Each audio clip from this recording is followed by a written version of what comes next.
সবাই কেমন আছি? আলহামদুলিল্লাহ। শুকরটা কম হয়ে গেল। আলহামদুলিল্লাহ। আলহামদুলিল্লাহ।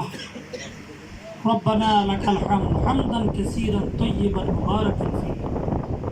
সমস্ত শুকর কার? আল্লাহ। আলহামদুলিল্লাহি রাব্বিল আলামিন। ওয়াসসালাতু ওয়াসসালামু আলা সাইয়্যিদিল কাউনাইন ওয়া আলা আলিহি ওয়া আসহাবিহি আজমাইন। বিনা মুদাফরুজা উত্তর ইউনিয়নের অন্তর্গত ৫ নং ওয়ার্ডের আশাপুর কেন্দ্র কর্তৃক আয়োজিত আজকের এই নির্বাচনী কর্মী সমাবেশের সম্মানিত পরিচালক, সম্মানিত সভাপতি জনাব আব্দুল হালিম মিয়াজি, উপস্থিত রয়েছেন মুদাফরুজা উত্তরের সম্মানিত সেক্রেটারি জনাব আমানুল্লাহ আমান, অন্যান্য নেতৃবৃন্দ, উপস্থিত কবি ভাইরা, আল্লাহ পাকের দরবারে শুকর যে মহান রাব্বুল আলামিন আজকে সকালবেলা ব্যক্তিগত কোনো কাজকে না রেখে, ব্যক্তিগত কাজকে ছেড়ে দিয়ে আল্লাহ দিন প্রতিষ্ঠার আন্দোলনের অংশ হিসেবে আমরা এখানে একত্রিত হতে পেরেছি। এই জন্য আল্লাহ দরবারে শুকর আদায় করি। সবাই বলি আলহামদুলিল্লাহ। রাসূলুল্লাহ সাল্লাল্লাহু আলাইহি ওয়াসাল্লামের প্রতি দরুদ সবাই পড়ি। সাল্লাল্লাহু আলাইহি ওয়াসাল্লাম। আল্লাহুম্মা বারিক আলা মুহাম্মাদিন ওয়া আলা আলি মুহাম্মাদ কামা বারাকতা আলা ইব্রাহিম ওয়া আলা আলি ইব্রাহিম ইন্নাকা হামিদুম মাজিদ। এবং ওই সকল মুর্দে মুজাহিদদের রূহের প্রতি মাগফিরাত কামনা করি যারা রাসূল করিম সাল্লাল্লাহু আলাইহি ওয়াসাল্লামের আমলে তার নেতৃত্বে সর্বপ্রথম যুদ্ধ, সে বদরের যুদ্ধ থেকে শুরু করে আজ পর্যন্ত আল্লাহর এই জমিনে কোরআনের কথা প্রচার করার জন্য, কালিমার দাওয়াত দেওয়ার জন্য, জান্নাত এবং জাহান্নামের পথ পরিষ্কার করে দেওয়ার জন্য তারা যুগে যুগে এই দাওয়াতগুলো দিতে গিয়ে কাফেরদের, বেঈমানদের, মুনাফিকদের চ্যালেঞ্জের মোকাবেলায় বারবার তারা আক্রান্ত হয়েছেন এবং শাহাদাত বরণ করেছেন। আল্লাহ পাক তাদের সবাইকে জান্নাতের উঁচু মাকাম দান করুন, আমিন। আমরা স্মরণ করছি 2024 সালের গণ অভ্যুত্থানে এদেশকে নতুন করে স্বাধীনতা এনে দেওয়ার জন্য, এদেশকে শান্তিময় করে দেওয়ার জন্য, বাক স্বাধীনতাকে ফিরে আনার জন্য, সে ভারতের ছোবল থেকে এদেশকে রক্ষা করার জন্য যারা শহীদ হয়েছেন, আল্লাহ পাক তাদের জান্নাত বেশি করে আমিন। এখন যারা আহত তারা যাতে আল্লাহ পাক সুস্থ করে দেয়, আমিন। প্রিয় ভাইরা, নেতৃবৃন্দরা আসবেন। লাকসামের আমাদের উপজেলা আমির, সেক্রেটারি, নায়েব আমির এবং আমাদের প্রার্থী খুলনা জেলা দক্ষিণের সেক্রেটারি সর্বজনাব ডক্টর সৈয়দ একেএম সরওয়ারউদ্দিন সিদ্দিকী সাহেব ইনশাআল্লাহ সমাবেশে পৌঁছে যাবেন। এটা আমাদের গ্রামের ঐতিহ্য, আমাদের সৌন্দর্য। আজকে আমাদের আচার আচরণের দ্বারা, আমাদের কথাবার্তার দ্বারা, আমাদের মনোযোগের দ্বারা এটা প্রমাণ হবে যে পাশাপুরের কর্মীরা কি শৃঙ্খল না উশৃঙ্খল। আমরা প্রমাণ করতে চাই পাশাপুরের কর্মীরা সবচেয়ে লাকসামের মধ্যে শৃঙ্খল এবং নিয়মের ভিতরে থাকে, কোনো বিশৃঙ্খলের কোনো কাজে জড়িত হবে না। এটা আজকে আমরা প্রমাণ করবো তো ইনশাআল্লাহ। তাহলে কি করতে হবে? আমাকে নেতৃত্বের বক্তব্য দিবেন, ফোন আসবে, আমরা ফোন ধরবো না, ফোনটা সাইলেন্ট করে রাখবো। এখান থেকে ফোন সাইলেন্ট। আমার আধা ঘন্টা 1 ঘন্টার জন্য ফোন না দিলে আমার এমন কিছু নষ্ট হয়ে যাবে না। 2 নম্বর হচ্ছে উঠা বসা। উঠা বসা করে যাবো। আলহামদুলিল্লাহ উপজেলা আমির এসে গেছে, সেগুলো আলহামদুলিল্লাহ। আমাদের উঠা বসা করা যাবে না। তারপরে আপাতত অল্প সময়ের জন্য কোনো ছুটি নেওয়ার প্রয়োজন নেই। আমাদের এখানে নেতৃবৃন্দরা আসবেন, আমরা সম্মানের সাথে ওনাদের কথাগুলো শুনবো। কি বলেন সবাই? অত্যন্ত মনোযোগ সহকারে কথাগুলো শুনবো ইনশাআল্লাহ। আমাদের দিক নির্দেশনা দেবেন, সেই দিক নির্দেশনার আলোকে আমরা আগামী দিনগুলো আমরা এই পাশাপুর কেন্দ্রকে কিভাবে আল্লাহর দিনের জন্য আমরা উপহার দিতে পারি। পাশাপুর কেন্দ্রকে সবাই উপহার দিতে পারেন তো? শান্তি সবাই চাননি? ইনশাআল্লাহ।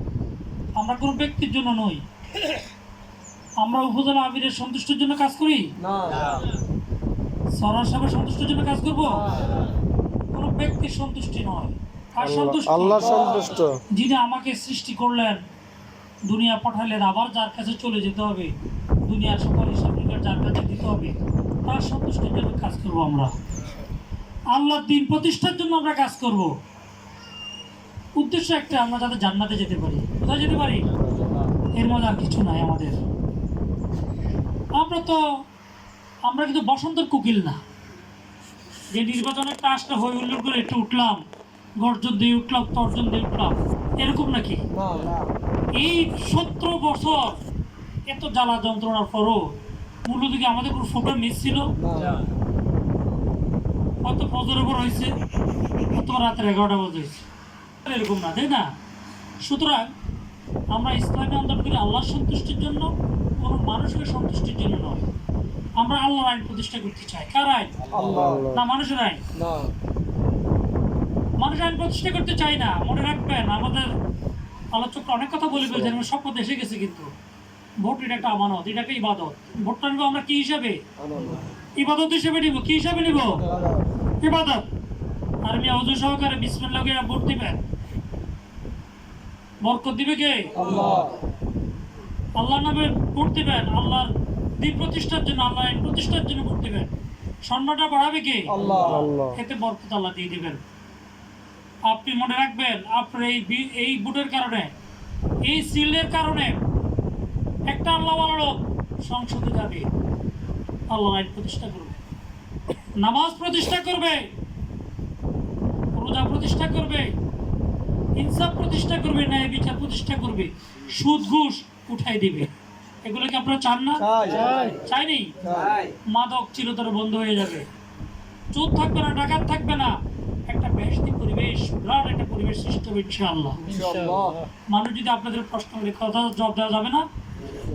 দেওয়া যাবে না, কারণ আপনার ভোটের কারণে ওইখানে যদি নামাজের আইন হয়, এখন থেকে যারা সাবালক সাবালিকা তাদের উপর নামাজ পড়তে আইন করা হয়েছে, নামাজ পড়তে হবে। সবাই নামাজ পড়বে না? সরকার যে কোনো আইন করলে আমরা এটা মানি না। এই আইনটা হয়ে গেলে সবার জন্য সুবিধা না? সবাই নামাজি হয়ে গেল, সবাই রোজাদার হয়ে গেল, মা বোনটা পর্দায় চলে গেল। এখন প্রশ্ন, পর্দায় চলে গেলে তা আমার সংসার শেষ, এরকম কিছু কথা আসে না? মাঠে ঘাটে আমার ছাগল বাঁধবো কে, গোবর টোকাইবো কে, এগুলো প্রশ্ন থাকেনি। রিজিকের মালিক কে? ওয়ামা মিন দাব্বাতিন ফিল আরদি ইল্লা আলাল্লাহি রিজকুহা। এই জমিনে আল্লাহ রাব্বুল আলামিন অনেক কিছু আমাদের জন্য ব্যবস্থা করে রেখেছেন। এগুলো যোগান দিয়ে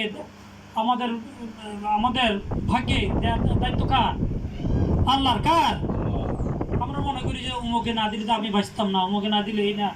আরে মিয়া, সারা জিন্দিগি আপনি রিক্সা চালাইয়া, ভ্যান চালাইয়া, মাঠে ঘাটে মাথার ঘাম ফাই ফেলিয়া এত কষ্ট করে আপনি পরিশ্রম করলেন, আপনার সংসারটা এত সুন্দর করে পরিচালনা করলেন। আর এখন কি আমি 500-1000 টাকা কি বিক্রি হয়ে যাবো? এই মেয়ে কথা কর, কি বিক্রি হয়ে যাবো না? এখন কেউ আসি না আমরা বিক্রি হবো? আল্লাহর কাছে জবাব দিই, ফেরেশতা আছে, লেখালেখি হয়ে যাচ্ছে, কখন কি হচ্ছে। তাহলে এদেশে কোরআন শান কায়েম হোক, আমরা কি সবাই চাইতো? হাত উঁচু করে আল্লাহকে দেখাই, আমরা চাইতো। আলহামদুলিল্লাহ। নিজেরা চাইলে কি হবে? প্রত্যেক কর্মী, এই পাশাপুর কেন্দ্রের আপনারা প্রত্যেকে কর্মী, এখানে নেতা কর্মী সবাই, প্রত্যেকের দায়িত্ব হচ্ছে, আপনার বাড়ির দায়িত্ব আপনাদের, আপনার ঘরের দায়িত্ব আপনার, আপনার পাড়ার দায়িত্ব আপনাদের। কি করে আমরা এই পাশাপুর কেন্দ্রটাকে আল্লাহ দিনের জন্য বিজয় দিতে পারি, এটা দুনিয়ার কোনো সম্মানের জন্য নয়, সম্মানিত আমরা কার কাছে হবে? ইনশাআল্লাহ। তবে এখানে একটু কথা আছে, আমরা কাজ করব, কারো বিরুদ্ধে কোনো কথা বলার আমাদের প্রয়োজন নেই। না আছে? দরকার নেই। এবং কেউ ব্যঙ্গাত্ম কোনো কথা বলে এটার প্রতিবাদ করার এত দরকার না। পারলে তার কপাল মুছা, হাত তার মাথা মুছা, হাতে ভাই দরকার নেই। আমারটা আমি করি, স্বাধীনতা আছে, দেশ তো স্বাধীন হয়েছে, এতবার করি, ঠিক না? দরকার নেই, আমরা ট্রেন আপনার কাছে। কিন্তু কোনো মার্কেটিংয়ে যাওয়া যাবে না, ঝগড়া বসাতে যাওয়া যাবে না। আপনারা আজকে যারা আছেন, আমার তো মনে হয় পাশাপুর কেন্দ্রে জামাত ইসলামীকে আল্লাহ দিনের জন্য উপহার দিলে দাড়ি পাল্লাকে যদি আপনার করেন, তো এর চেয়ে বেশি লাগে না। লাগেনি? খুব বেশি লাগে না। আপনি এখন থেকে মাঠে মাঠে ঝাঁপিয়ে পড়বেন, নেতৃত্বের নির্দেশনা দেবেন, আল্লাহ তিনি কাজ করেন, আমরা কাজ করব। টাকা পয়সা করতে আসবে আমাদের পকেটের টাকা, ঠিক না? ঘরেই কাজ মানে ঘরে ফন্দাবাদ খাই, কাজ করব, পারবো না আমরা? তুজাহিদুনা ফি সাবিলিল্লাহি বিআমওয়ালিকুম ওয়া আনফুসিকুম যালিকুম খায়রুল লাকুম ইন কুনতুম তা'লামুন। তোমরা জিহাদ করো, দ্বীন প্রতিষ্ঠার আন্দোলন করো তোমাদের জান এবং মাল দিয়ে। আমগো এলাকার তাবলিগ জামাত আইয়ে না? আমগো এলাকার থেকে যায় না? তারা 40 দিন জন্য চলে যায়, আবার নিজেরা চাল ডাল সব নিয়ে যেতেছে, তাহলে জান এবং মাল দিয়ে যাচ্ছে না? এই জান মাল দিয়ে কি আমরা আল্লাহর জন্য, আল্লাহ দ্বীন প্রতিষ্ঠার জন্য, কোরআনী শাসন কায়েমের জন্য আমরা কি সবাই প্রচেষ্টা চালাবো? ইনশাআল্লাহ চালাবো তো ইনশাআল্লাহ। দেখবেন আপনি যদি এখন মনে করেন সময় তো আছে, সময় আছে না, এখন আপনি যদি মানুষের অন্তরে ঢুকে যেতে পারেন, যত তাড়াতাড়ি ঢুকতে পারবেন ততই মানুষটা আপনাদের গ্রহণ করবে। মানুষ কিন্তু সিদ্ধান্ত নিয়ে রাখছে, দেশের 5 আগস্টের আগে কি ঘটছে, পরে কি ঘটতেছে, মানুষ কি এগুলো দেখে না?